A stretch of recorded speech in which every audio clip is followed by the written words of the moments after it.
അർജുനായിട്ട് എന്ന ആൾക്കാരെ പോലീസ് വലിയ തെരച്ചിലാണ്. ഇന്നലെ ഇപ്പോൾ വരുന്ന വാർത്ത ആവശ്യമെങ്കിൽ അയാൾക്ക് തോക്ക് വരെ ഉപയോഗിക്കാമെന്ന് അതിൻ്റെ വകുപ്പ് പറഞ്ഞു എന്ന രീതിയിൽ വിവരങ്ങൾ വരുന്നത്. അർജുനായിക്കെതിരെ നടപടി എടുക്കണമെങ്കിൽ നടപടി അവർ എടുത്തോട്ടെ. ഞാനിപ്പോ ഞാനെന്ത് പറയാനാണ്? തോക്ക് ഉപയോഗിക്കണം എന്നൊക്കെ പറയുന്ന ഒരു സോഷ്യൽ മീഡിയയിലെ വെല്ലുവിളിക്കെതിരെ അർജുനായിക്കെതിരെ തോക്ക് ഉപയോഗിക്കരുത് ഞാൻ പറയണോ നിങ്ങളോട്?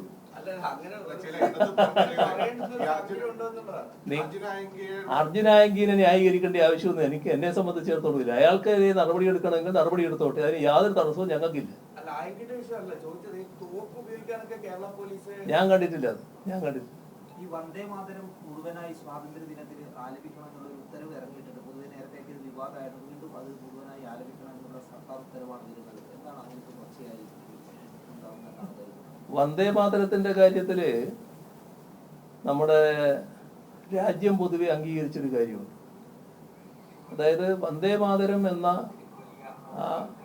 ആകെയുള്ള ഗാനം അത് മതനിരപേക്ഷതക്ക് ചേരാത്തതാണ്. നമ്മളൊരു മതനിരപേക്ഷ രാഷ്ട്രമാണ് തീരുമാനിച്ചു കഴിഞ്ഞ സാഹചര്യത്തിൽ ആ മതനിരപേക്ഷതക്ക് ചേരാത്ത ഒരു ഗാനം അതേ രീതിയിൽ ചൊല്ലരുത് എന്ന് നമ്മുടെ കോൺസ്റ്റിറ്റ്യൂഷൻ അസംബ്ലി തന്നെ തീരുമാനിച്ചതാണ്. അത് ആദ്യത്തെ ഈരടികൾ ചൊല്ലുന്നതിൽ തെറ്റില്ല. അപ്പൊ ആദ്യത്തെ ഈരടികൾ മാത്രമേ ചൊല്ലേണ്ടതായിട്ടുള്ളൂ എന്നും കോൺസ്റ്റിറ്റ്യൂഷൻ അസംബ്ലി തീരുമാനമെടുത്തിട്ടുണ്ട്. ഇവിടെയാണ് രാജേന്ദ്ര പ്രസാദാണെന്ന് പ്രഖ്യാപിക്കുന്നത്.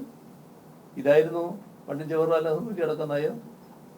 ആ നയമാണ് കോൺഗ്രസിന്റെ നയമായിട്ടുണ്ടായിരുന്നത്. വ്യത്യാസം വന്നത് ഈ ഗവൺമെന്റ് അധികാരത്തിൽ വരുമ്പോൾ ആദ്യത്തെ ദിവസം മന്ത്രിസഭാ സത്യപ്രതിജ്ഞയുടെ ഘട്ടത്തിൽ ഈ വന്ദേ മാതരം മുഴുവനായിട്ടൊന്ന് ചൊല്ലി. വന്ദേ മാതരം മുഴുവനായിട്ട് ചൊല്ലുക എന്നുള്ളത് RSSന്റെ നയമാണ്, RSSന്റെ അജണ്ടയാണ്. അതിന് പൂർണ്ണമായിട്ട് കീഴ്പ്പെടുന്ന അവസ്ഥ ഇവിടുത്തെ ഗവൺമെന്റ് കാണിച്ചു. വ്യാപക വിമർശനം അതിനെതിരെ ഉയർന്നു. ആ വിമർശനം നിലനിൽക്കുകയാണ് ഇപ്പൊ വീണ്ടും വന്ദേ മാതരത്തിന്റെ പ്രശ്നം വന്നിട്ടുള്ളത്. ഇപ്പോ ആഗസ്റ്റ് 15 സ്വാതന്ത്ര്യദിനാഘോഷ വേളയിൽ ദേശീയ ഗാനം മാത്രമല്ല വന്ദേ മാതരം മുഴുവനായിട്ട് ചൊല്ലണമെന്ന് പറയുന്നു എന്നാണ് കേൾക്കുന്നത്. അങ്ങനെയാണെങ്കിൽ അത് ഗൗരവമായ കാര്യമാണ്.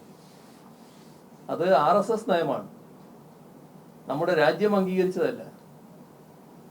ഈ വന്ദേ മാതരം ചൊല്ലുക എന്ന് പറയുമ്പോൾ ആദ്യത്തെ ഈരടികൾ മാത്രം ചൊല്ലേണ്ട കാര്യം മാത്രമേ ഉള്ളൂ.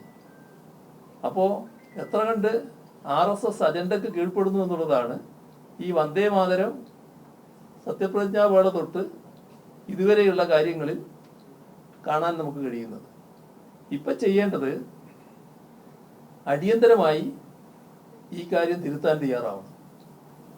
ഇത് ഇത്തരത്തിൽ ചൊല്ലാൻ പാടില്ല എന്ന നിലപാട് പൊതുവെ സ്വീകരിക്കാനാവണം.